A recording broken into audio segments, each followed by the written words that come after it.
Hello friends, मेरा नाम महंत है। क्विक सक्सेस सेंटर में आप सभी लोगों का स्वागत है। डायरेक्शन के पार्ट 2 में हम लोग एग्जाम में पूछे गए प्रश्नों पर कुछ और क्वेश्चन करेंगे। पार्ट 1 में हम लोग डायरेक्शन का बेसिक सीखे हैं। जिन्होंने पार्ट 1 नहीं देखे हैं वे हमारे प्लेलिस्ट में जाकर पार्ट 1 को देख लें। साथ ही जिन्होंने हमारा चैनल को अभी तक सब्सक्राइब नहीं किया है वे हमारे चैनल को सब्सक्राइब कर दें, जिससे हमारे वीडियो के बारे में आपको नोटिफिकेशन मिल जाएंगे। मैंने यहाँ पर आपको डायरेक्शन समझा दिए हैं। यूट्यूब पर जा करके क्विक सक्सेस सेंटर सर्च करना है और उसको सब्सक्राइब कर देना है। तो चलिए डायरेक्शन के पार्ट 2 में कुछ और क्वेश्चन देखते हैं।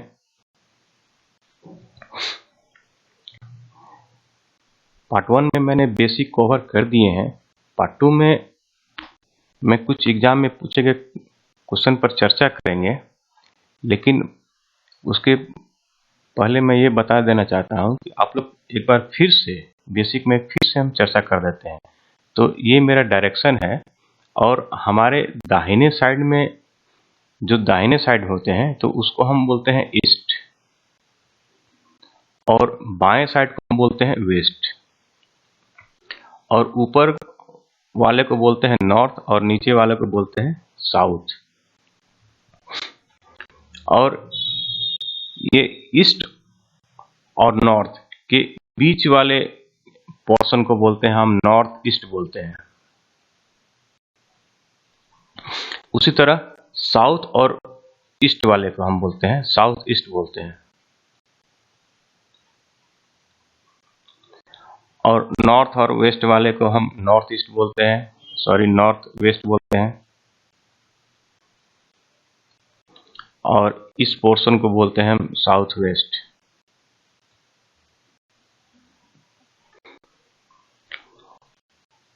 और पार्ट 1 में एक चीज और हम बताए थे, जैसे मान लेते हैं कि कोई आदमी, ये हमारा स्टार्टिंग पॉइंट है, ये हमारा स्टार्टिंग पॉइंट पी है और कोई आदमी पूरब दिशा में जा रहा है, इस दिशा में जा रहा है, तो और इस दिशा में जाने के बाद वो यदि लेफ्ट घूमता है तो लेफ्ट घूमता है यानी कि वो ऊपर की तरफ जाएगा, वो ये ऊपर की तरफ जाएगा। और वो आदमी यदि राइट घूमता है तो वो नीचे की ओर जाएंगे। उसी तरह ये स्टार्टिंग पॉइंट से कोई आदमी जो है वो पश्चिम दिशा में जा रहा है, इस दिशा में जा रहा है, तो यदि वो दाहिने घूमता है तो ये आपका ऊपर में राइट हो जाएंगे और नीचे में लेफ्ट हो जाएंगे। और यदि वो आदमी यदि उत्तर दिशा में जा रहा है अर्थात ऊपर जा रहा है तो जो आपका दाहिने होगा वो उस आदमी का भी दाहिने होगा और आपका जो बाएं होगा उस आदमी का भी बाएं होगा। जस्ट इसके विपरीत में कोई आदमी यदि नीचे दक्षिण दिशा में जा रहा है तो आपका दाहिने उसका बायां हो जाएगा और आपका बायां जो है उसका वो दाहिना हो जाएगा। बस इतनी सी बातें आपको ध्यान में रखनी है। इसके बाद डायरेक्शन के सारे सवाल को आप आसानी से सॉल्व कर सकते हैं। अब देखिए, मैं एक क्वेश्चन को सॉल्व करता हूं। अमित सोनी 12 किलोमीटर पश्चिम की ओर यात्रा करता है और फिर 3 किलोमीटर दक्षिण की ओर और फिर 8 किलोमीटर पूरब की ओर यात्रा करता है। बताएं कि वह अपने प्रारंभिक स्थान से कितनी दूरी पर है। तो मैंने पार्ट 1 में बता दिया था कि इस क्वेश्चन को तोड़ तोड़ के पढ़ते जाना है और डायग्राम बनाते जाना है। एक बार यदि आपका डायग्राम सही हो गया तो आप आसानी से उस क्वेश्चन का आंसर तैयार कर लेंगे। तो सबसे पहले यहाँ कह रहा अमित सोनी 12 किलोमीटर पश्चिम की ओर यात्रा करता है। ठीक है, तो हम एक स्टार्टिंग पॉइंट मान लेते हैं। यहाँ पर हम एक मेरा स्टार्टिंग पॉइंट है और इस पॉइंट को हम मान लेते हैं पी। पी जो है वो पश्चिम की ओर जा रहा है, यानी कि पश्चिम की ओर जा रहा है, यानी कि आपका बाएं ओर जा रहा है, वो इस दिशा में जा रहा है और वो 12 किलोमीटर की दूरी तय करता है। 12 किलोमीटर की दूरी तय कर लिया वो। और फिर 3 किलोमीटर दक्षिण की ओर। अब है इस स्थान से फिर दक्षिण की ओर, यानी कि ये पश्चिम से दक्षिण मेरा आ जाएगा नीचे वो 3 किलोमीटर जो है वो गया। फिर पूरब की ओर, अब इस स्थान से पूरब की ओर जो है वो मेरा इधर हो जाता है, इधर इस स्थान पर मेरा पूरब हो गया और 8 किलोमीटर यात्रा करना है। इस स्थान को हम जो है वो 8 किलोमीटर यात्रा कर लिया। बताएं कि वो प्रारंभिक स्थान से कितनी दूरी पर है। अब जब इस स्थान से इस स्थान 12 किलोमीटर की वो सीधी रेखा में यात्रा किया, फिर यहाँ से फिर दक्षिण घूम करके 3 किलोमीटर यात्रा किया और फिर यहाँ से पूरब की ओर 8 किलोमीटर यात्रा किया और यहाँ से एक लम्ब हम डाल देते हैं। तो ये मेरा जब 3 किलोमीटर है तो ये भी मेरा 3 किलोमीटर हो जाएंगे, इस स्थान को 3 किलोमीटर हो जाएंगे और इस स्टार्टिंग पॉइंट से इस स्थान तक 12 किलोमीटर है और यहाँ से यहाँ तक 8 किलोमीटर दूरी की तय किया, तो ये भी मेरा 8 किलोमीटर दूरी तय किए होंगे और इस स्थान से इस स्थान के बीच में मेरा 4 किलोमीटर दूरी हो गए। तो अब हमको निकालना है कि अभी जहाँ पहुंचा है और स्टार्टिंग पॉइंट से कितनी दूरी पर है, और ये हम कुछ चीज निकालना है कि इस स्थान से इस स्थान के बीच की दूरी कितनी है। तो पार्ट 1 में मैंने बताया था कि ये मेरा समकोण त्रिभुज हो गया, ये मेरा 90 डिग्री के एंगल पर हो गया है। तो हमको पता है कि इसको यदि हम आधार मान लेते हैं और इसको लंब मान लेते हैं तो ये मेरा कर्ण हो गया।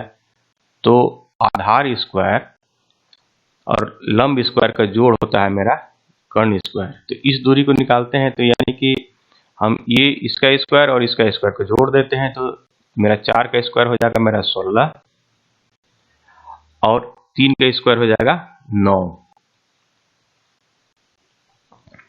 और दोनों को जोड़ देते हैं तो मेरा हो जाता है 25। तो ये मेरा कर्ण स्क्वायर हो गया। तो कर्ण हमको निकालना है तो इसका हम रूट कर देंगे, इसका हम रूट कर देते हैं तो मेरा आंसर हो जाएगा 5।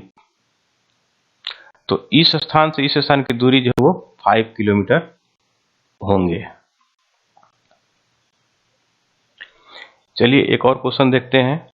क्वेश्चन नंबर 2 है। देखने में आपको लंबा लग रहा है लेकिन बहुत ही आप इसको इजीली सॉल्व कर लेंगे। मैं और मेरा मित्र आपस में 100 मीटर की दूरी पर हैं, ठीक है।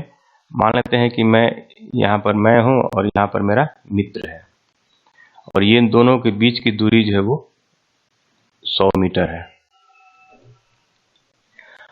हम दोनों एक दूसरे की ओर चल पड़े, यानी कि मैं जो है इधर से चल पड़ा और मेरा दोस्त जो है वो इधर से चल पड़ा। 30 मीटर जाने के बाद मेरा मित्र बाईं ओर मुड़ गया।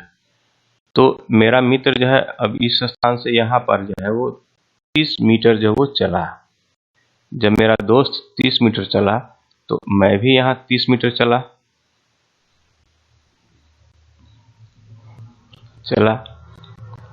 और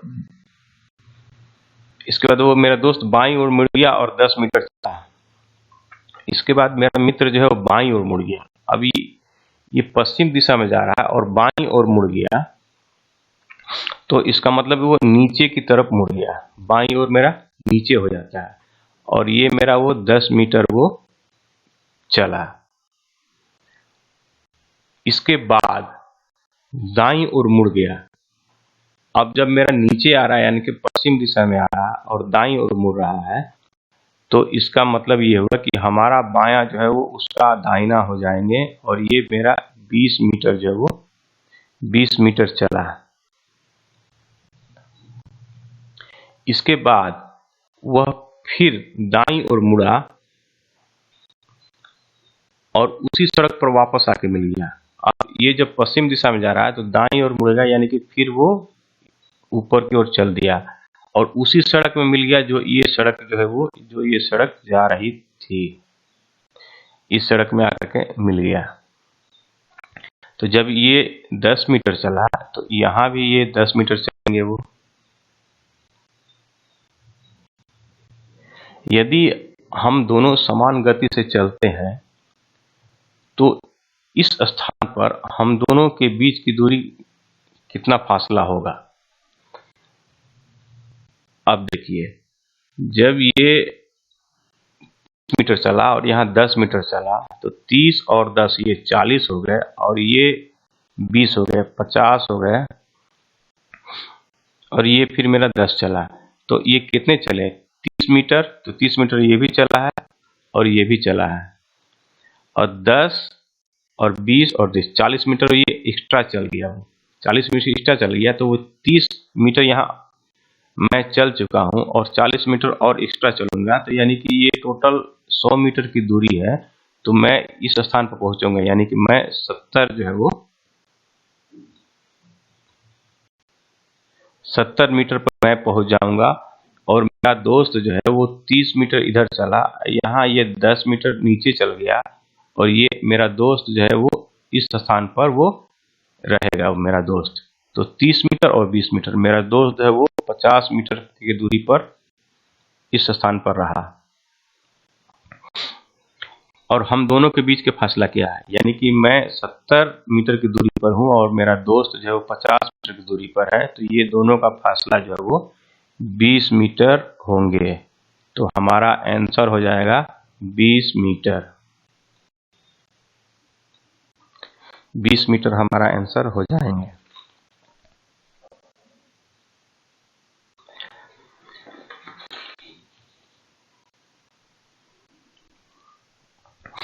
तीसरे प्रश्न पर देखते हैं। तीसरे प्रश्न थोड़ा सा एडवांस है, सिर्फ उसको ध्यान से देखिएगा और आसानी से ये बन जाएंगे।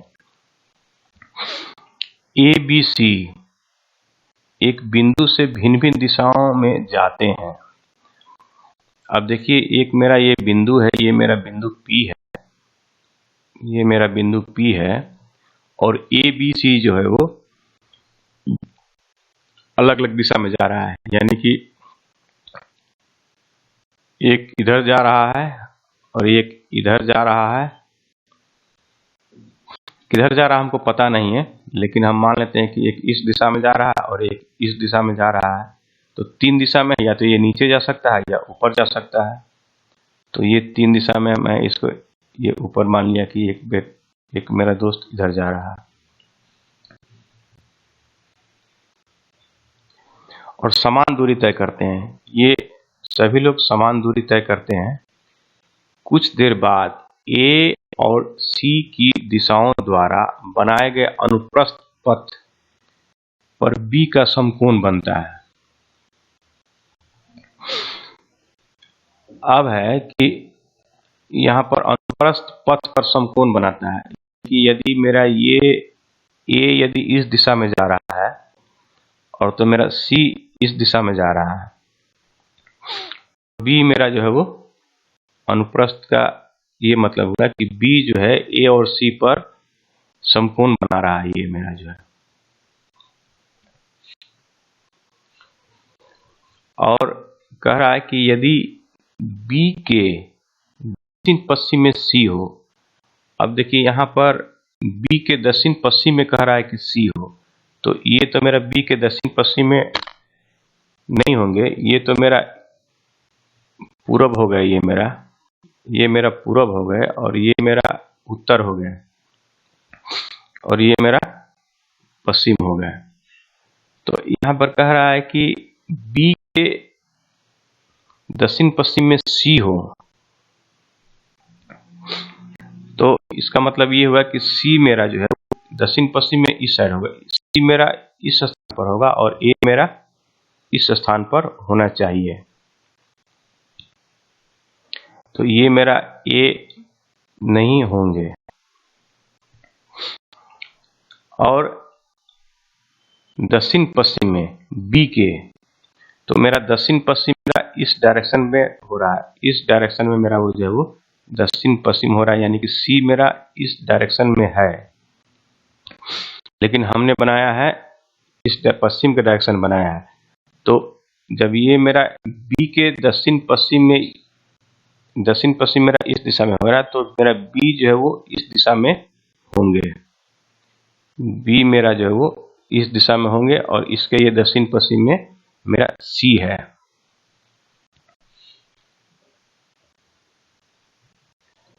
तो ए के किस दिशा में बी होगा। तो तीनों दोस्त तो 3 दिशा में जा रहे हैं, तो एक दोस्त यही मेरा जो है वो इस आधार पर होगा, तो यहाँ मेरा जो है वो ए हो जाएंगे, क्योंकि सी इधर हो गया और ये मेरा ए हो गया और इस पर ये संपूर्ण बना दिया बी। तो अब क्वेश्चन में पूछा जा रहा है कि ए के किस दिशा में बी होंगे। तो ए मेरा जो है, ए मेरा किस दिशा में है, तो ए मेरा हो गया नॉर्थ ईस्ट में हो गया। तो ए मेरा नॉर्थ ईस्ट में हो गया, तो ए के किस दिशा में बी होगा, तो ए के किस दिशा में बी होगा, तो ये मेरा हो गया वो नॉर्थ वेस्ट हो गया।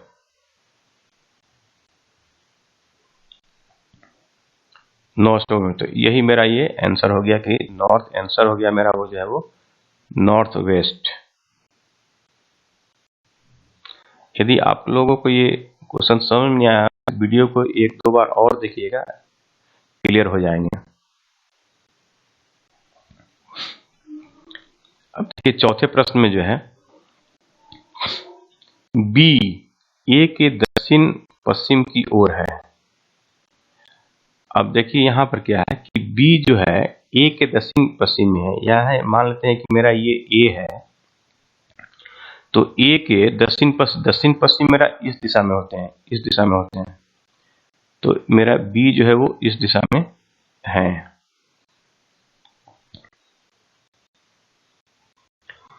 सी बी के पूर्व और ए के दक्षिण पूर्व की ओर है। अब सी जो है बी से पूरब है, यानी कि इस दिशा में, इसके इस दिशा में मेरा पूरब हो गया, तो यानी कि सी मेरा इधर है और ए के दक्षिण पश्चिम में, दक्षिण पूर्व कह रहा है, दक्षिण पूर्व में मेरा ये जो है ये स्थान पर हो गया, तो सी मेरा इस स्थान पर हो गया। तथा डी सी के उत्तर की ओर। अब डी जो है सी के उत्तर की ओर, यानी कि सी के उत्तर मेरा ऊपर हो जाएंगे, इधर मेरा डी होगा। बी और ए के साथ सम रेखा पर है, यानी कि सम रेखा का मतलब हुआ कि ये तीनों एक ही रेखा पर है। बी ए और यहाँ पर हो जाएंगे डी, यहाँ पर हो जाएंगे मेरा डी में रह जाएंगे। तो ए के किस दिशा में डी स्थित है, ए के किस दिशा में स्थित है, तो ए यहाँ है और डी मेरा यहाँ है, तो इस डायरेक्शन को क्या बोलते हैं, इस डायरेक्शन को बोलते हैं नॉर्थ ईस्ट। तो ये हमारा आंसर हो जाएंगे। ये आपको वीडियो कैसा लगा मुझे कमेंट्स करके जरूर बताइएगा, तथा अपने दोस्तों के साथ शेयर कीजिएगा। धन्यवाद।